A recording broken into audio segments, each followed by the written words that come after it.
আসসালামু আলাইকুম, welcome to prime English. আজকে আমরা কমন মিস্টেক্স ইন ইংলিশে টিজি ফিটিকেটসের বইয়ের এক্সারসাইজ 3 সমাধান করব। আমরা প্রথমেই বলে নেই এই যে কমন মিস্টেক্স ইন ইংলিশ টিজি ফিটিকেটসের এই বইটি আমাদের চাকরির পরীক্ষা এবং এডমিশন টেস্টের জন্য সবচেয়ে গুরুত্বপূর্ণ, কারণ এখান থেকেই প্রতি বছর কারেকশনের যে টপিকগুলো আসে, সো এই টপিকগুলোর প্রশ্নগুলো বেশিরভাগই এই বই থেকে হুবহু তুলে দেওয়া হয়। সো আমরা এই চাকরির পরীক্ষার্থী এবং এডমিশন টেস্ট পরীক্ষার্থীদের জন্য এই কমন মিস্টেক্স ইন ইংলিশ বইয়ের পুরো এক্সারসাইজগুলো আমরা ব্যাখ্যাসহ সমাধান করব। তো ইতিমধ্যে আমাদের এক্সারসাইজ অন এবং এক্সারসাইজ 2 অর্থাৎ আমাদের এক্সারসাইজ অন এবং এক্সারসাইজ 2 ইতিমধ্যে আমরা সমাধান করেছি। তো আজকের ক্লাসে আমরা দেখা শুরু করি। আমাদের আজকের ক্লাসে আমরা এক্সারসাইজ 3 থেকে আমরা আলোচনা শুরু করি। তো প্রথমেই আমরা দেখতে পাচ্ছি এখানে বলা আছে যে right sentences showing whether the following nouns can be used in the singular or in the plural. এখানে যে শব্দগুলো আমরা দেখতে পাচ্ছি স্ক্রিনে, এখানে এই যে আমাদের মোট এখানে 10টি শব্দ দেয়া আছে, মানে 10টি শব্দ দেয়া আছে। 10টি শব্দ হচ্ছে এখানে বলা আছে নাউন, এবং এই নাউনগুলো বলা আছে যে কোনটি হচ্ছে সিঙ্গুলার এবং কোনটি প্লুরাল। তো এই সিঙ্গুলার এবং প্লুরাল, কোনটি সিঙ্গুলার আছে এবং কোনটি প্লুরাল আছে, তো সেটাকে আমাদেরকে খুঁজে বের করতে হবে। এখন আমরা যদি একটু লক্ষ্য করি তাহলেই আমরা এখানে দেখতে পাবো যে আমাদের প্রথম যে শব্দটি দেয়া আছে এই শব্দটি হচ্ছে নিউজ। এখন আমাদের প্রথম যে শব্দটি, এই নিউজ যে শব্দটি দেয়া আছে, আমরা জানি এই নিউজ শব্দের অর্থ হচ্ছে সংবাদ। এখন এটি দেখতে মনে হতে পারে যে এটি হচ্ছে প্লুরাল, কিন্তু এই শব্দটি মূলত হচ্ছে সিঙ্গুলার। তাইলে নিউজ শব্দটি কি সিঙ্গুলার, এবং এই শব্দটি সিঙ্গুলার হিসেবে ব্যবহার করা হয়। তাহলে এবার আমরা যদি বলি, তাইলে নিউজ শব্দটা আমরা পাশে এখানে লিখে দিলাম এস, মানে সিঙ্গুলার। ওকে, এটা সবসময় সিঙ্গুলারে ব্যবহার করা হয়। তারপরে আমাদের 2 নম্বর যে শব্দটি আছে, এই শব্দটি হচ্ছে মানি। মানি মানে টাকা, অর্থ। তো এই শব্দটি ব্যবহার করা হয় সিঙ্গুলার হিসেবে, কারণ মানি আনকাউন্টেবল নাউন, এই নাউনটিও গণনা করা যায় না। তাহলে আমরা লিখে দিলাম এটাও হচ্ছে আমাদের সিঙ্গুলার, কারণ এখানে বলছে right sentences showing whether the following nouns can be used in the singular or plural. তাহলে আবার আমরা প্রথমে কোনগুলো সিঙ্গুলার এবং কোনগুলো প্লুরাল সেটা খুঁজে বের করার চেষ্টা করি। তারপরে আমাদের পরের যে শব্দটি দেয়া আছে এটা হচ্ছে অ্যাডভাইস। এই অ্যাডভাইস শব্দটিও আনকাউন্টেবল নাউন। সো এই বাক্যটি, এটা দিয়ে যদি আমরা বাক্য তৈরি করি তাহলে এটার ক্ষেত্রেও আমাদের সিঙ্গুলার ভার্ব ব্যবহার করতে হবে। ওকে, তারপরে 4 নম্বর যে শব্দটা রিসেস, এই রিসেস যে শব্দটা, যে সম্পদ বা ঐশ্বর্য, এই শব্দটা সব সময়ে আমাদের প্লুরাল হিসেবে ব্যবহার করা হয়। তাহলে এটা যদি আমরা ব্যবহার করি, এটা সবসময় কি হিসেবে ব্যবহার করতে হবে? প্লুরাল হিসেবে। ওকে, তারপরে আমরা যদি দেখি পরের যে শব্দটি আছে ডজেন, এই ডজেন শব্দটি সাধারণত যদি নির্দিষ্ট কোনো সংখ্যার পরে বসে, নির্দিষ্ট কোনো সংখ্যা, যেমন আমরা যদি বলি এটা যদি এরকম 2, অথবা আমরা যদি বলি 2,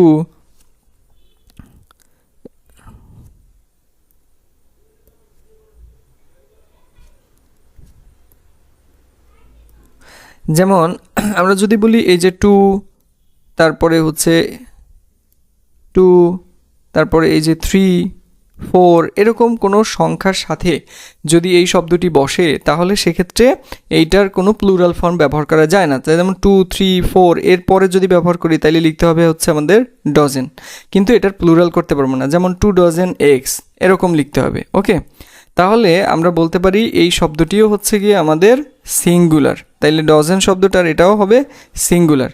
কিন্তু যদি এই শব্দটা আবার কখনো এরকম কোনো নাম্বারের সাথে, অর্থাৎ এই যে 2, 3, 4 এগুলোর সাথে যদি ব্যবহার করা না হয়, তাহলে এই শব্দটি আবার আমরা প্লুরালেও ব্যবহার করতে পারি। যেমন আমি যদি ডজন লিখি তাহলে ডজেনের সাথে আবার এস যুক্ত হতে পারে, যেমন ডজেন্স অফ এগস। এখন সেক্ষেত্রে এই যে ডজেন্স, এই শব্দটা প্লুরালেও কিন্তু ব্যবহার করা যায়। ওকে, এরপরে আমাদের নাম্বার 6 নম্বর যে আমাদের শব্দটি আমরা দেখতে পাচ্ছি, 6 নম্বর শব্দে আছে নলেজ। এই নলেজ শব্দটি হচ্ছে আনকাউন্টেবল নাউন, মানে জ্ঞান। তাহলে এই শব্দটিও আমাদের ব্যবহার করতে হবে সিঙ্গুলার হিসেবে, এটাও আমাদের সিঙ্গুলার হিসেবে ব্যবহার করতে হবে, এটা আমরা প্লুরালে ব্যবহার করতে পারবো না। তাহলে আমরা যদি একটু বলে রাখি যে উপরের যে শব্দটি এটা সিঙ্গুলার এবং প্লুরাল, অর্থাৎ এই যে ডজন শব্দটা সিঙ্গুলার এবং প্লুরাল উভয় হিসেবেই ব্যবহার করা যায়। এরপরে আমরা যে পরবর্তী যে শব্দটি আমরা দেখতে পাচ্ছি এই শব্দটি আছে হচ্ছে স্পেকটেকেলস। এই যে স্পেকটেকেলস যে শব্দটা দিয়ে আছে সেই শব্দটা মানে চশমা। এখন এই চশমার আমরা জানি এটার হচ্ছে দুইটি অংশ থাকে, আর আমরা জানি যে সমস্ত জিনিসের দুইটি অংশ থাকে তাহলে সেই শব্দগুলো সাধারণত প্লুরাল হিসেবে ব্যবহার করা হয়, কারণ এটার দুইটা অংশ থাকে। তাইলে এইখানে স্পেকটেকেলস শব্দটা এটাও আমাদেরকে প্লুরালে ব্যবহার করতে হবে।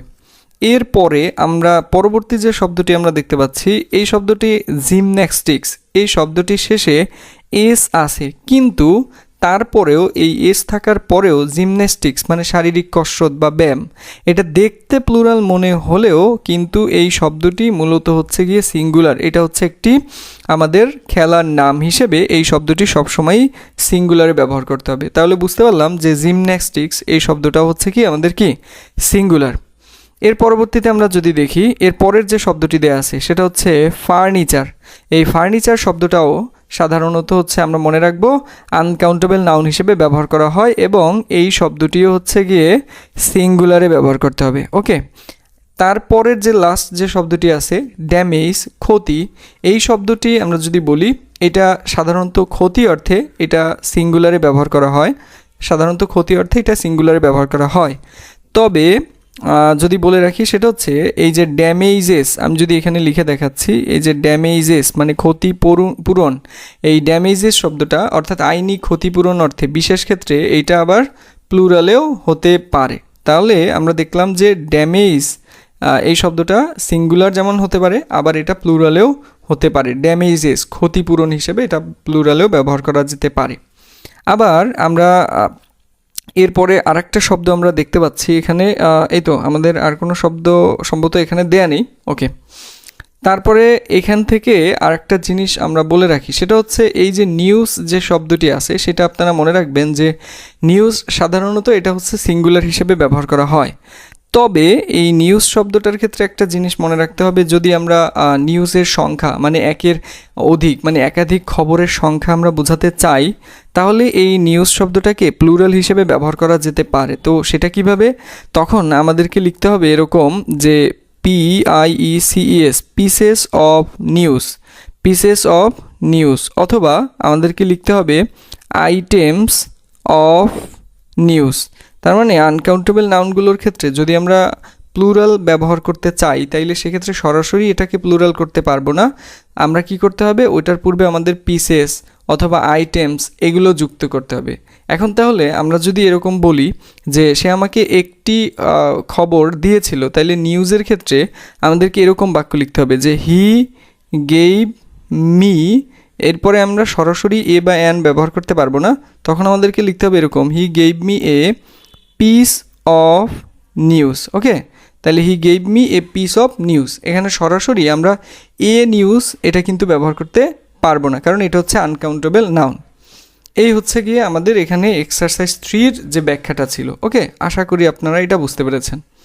এরপরে আমরা যদি একটু লক্ষ্য করি আমাদের এক্সারসাইজ নাম্বার 4, এক্সারসাইজ নাম্বার 4-এ বলা আছে যে এখানে আমাদের দুইটি শব্দ, একটি হচ্ছে গিয়ে আমাদের হাউস এবং পরবর্তী আরেকটা শব্দ দেয়া আছে সেটা হচ্ছে গিয়ে আমাদের হোম। এই যে হাউস এবং হোম এই যে শব্দ দুটি দেয়া আছে, এবার বলা আছে এই শব্দ দুইটা এখানের এই বাক্যগুলোর মধ্যে বসাতে। ওকে, এখন আমরা যদি এই বাক্যগুলোতে হাউস এবং হোম এই শব্দ দুইটা আমরা বসাই এবং বাক্যগুলো আমরা পরিপূর্ণ করি, তাহলে প্রথমেই আমাদেরকে যেই বিষয়টা জানতে হবে তা হলো এই যে হাউস শব্দটা, এই হাউস শব্দটা দ্বারা কি বোঝায় এবং এই যে হোম শব্দটা, এই দুইটার মধ্যে আসলে মেইন পার্থক্যটা কি। কারণ দুইটা আমাদের কাছে মনে হয় হাউস এবং হোম এই দুইটাই মনে হয় যে একই রকম, কিন্তু এই হাউস এটা কি, এটা হচ্ছে এরকম, আমি যদি লিখে দেখাই তাহলে এটি মূলত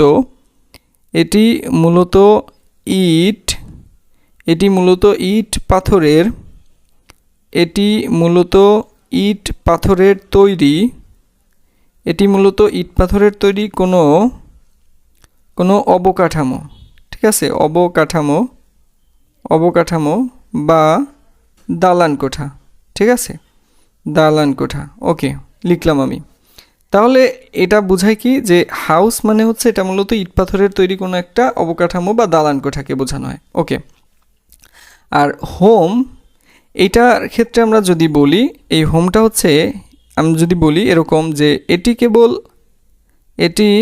কেবল দালান নয়, ঠিক আছে, এটি কেবল দালান নয়, বরং এটার ক্ষেত্রে একটা জিনিস মনে রাখবো, তা হচ্ছে বরং যেখানে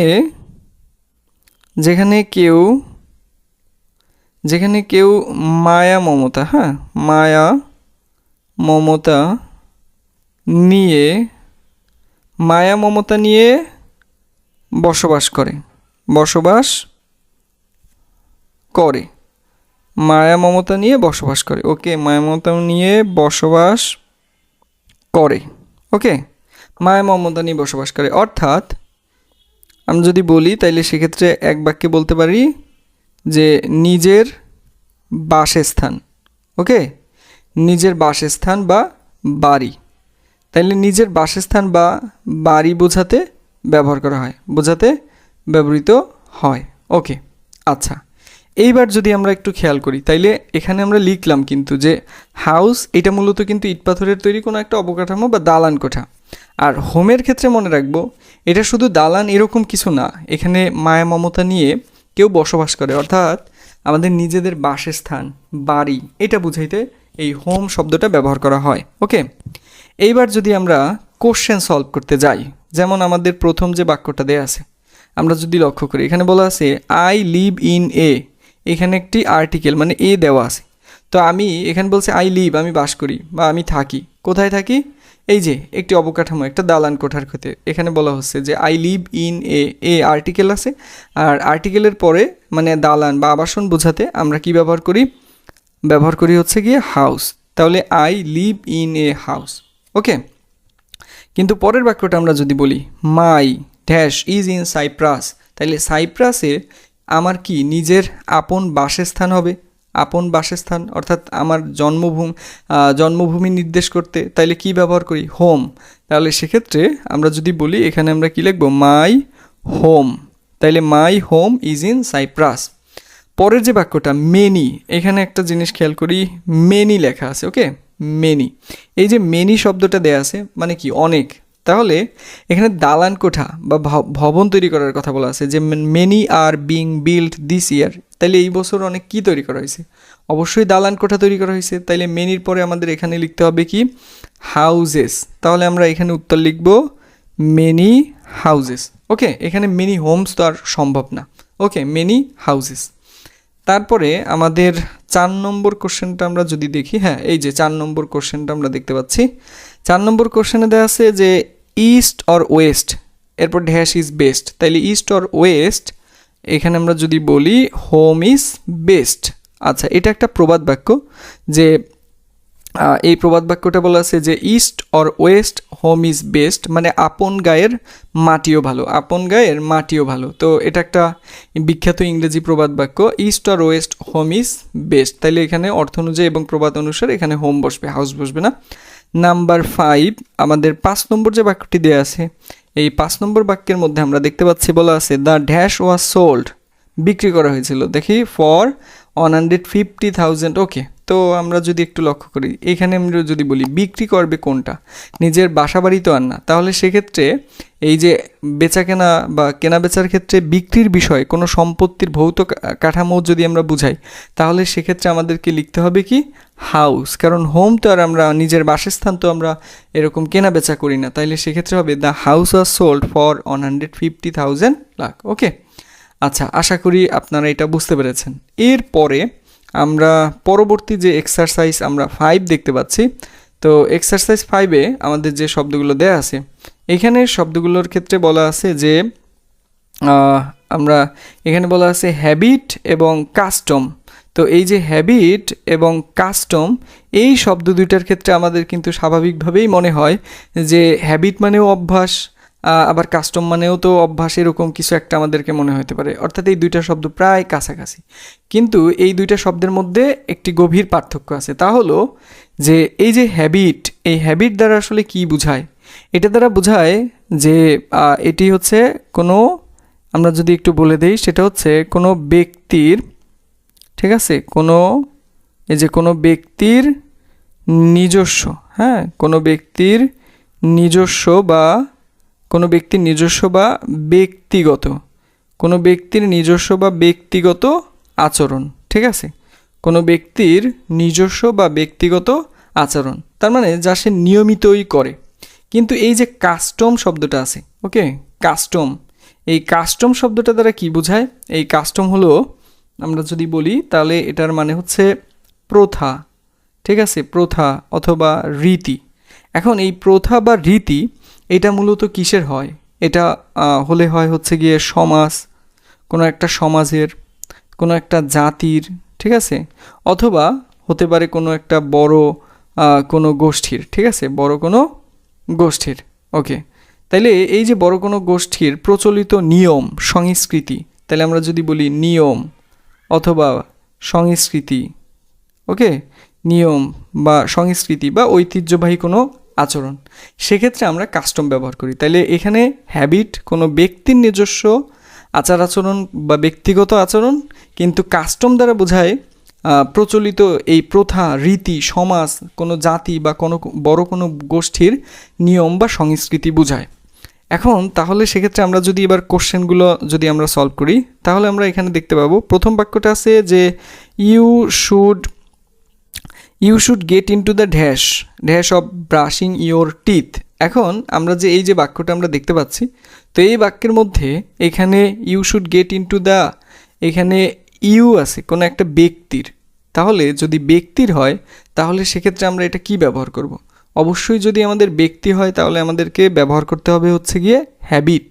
ওকে, হ্যাবিট ব্যবহার করতে হবে। তাইলে এখানে বলছে you should get into the habit of brushing your teeth after meals. তাহলে খাবারের পরে তোমার এই অভ্যাস তৈরি করতে হবে।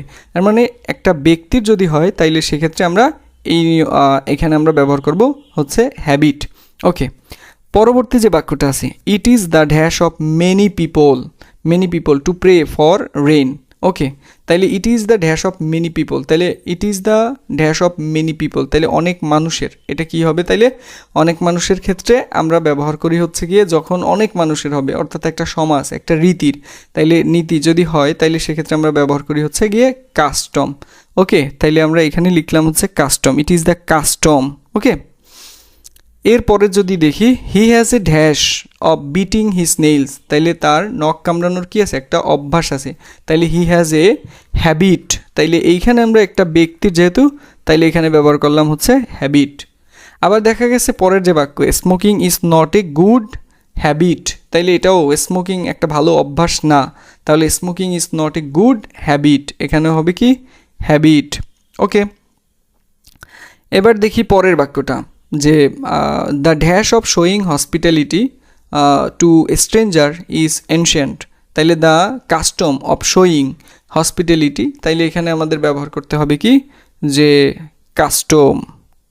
ওকে, তো আজকে এই পর্যন্তই। পরবর্তীতে আমরা পরের এক্সারসাইজগুলো নিয়ে আবার আলোচনা করব।